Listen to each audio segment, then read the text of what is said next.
The German government claims there are just over 250,000 homeless people across Germany.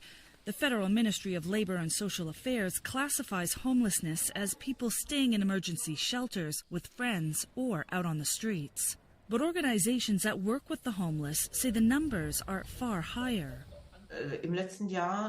Last year, the federal government collected statistics for the first time on a specific date. We did our own assessments, including people who become homeless before and after that specific date.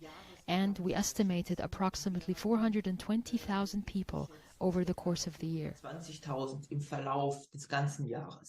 The European Parliament estimates that homelessness across the EU has risen 70% over the past decade, with the COVID-19 pandemic bringing further challenges. Added to that was the arrival of hundreds of thousands of migrants in 2015 and 16.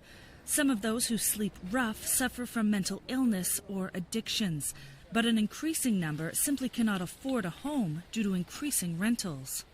One of the main reasons for the uptick in homelessness across Germany in the past years has been the housing crisis in this country, whereby there simply isn't enough available, affordable accommodation for all. This is affecting migrants as well as Germans themselves, leading many to have to find alternatives, be that on the streets, under a bridge, or in one of the many homeless shelters across the country.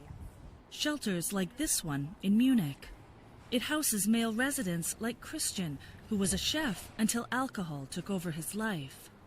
He began sleeping on friends' couches at first, but then quickly found himself on the streets. He eventually found short-time work and his way to this shelter 5 months ago, which is helping him deal with his addiction, and he wants to find a place of his own. You can't find an apartment in Munich. I think I've already applied for 400 places and only got one viewing invitation.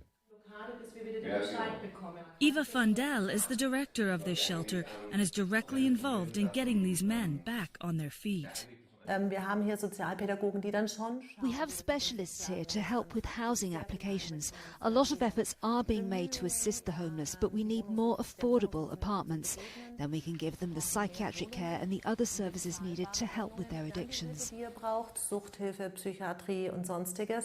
Fundel says the city of Munich is also working on preventative measures to stop people losing their homes, with information on how to deal with the rent increases and debt.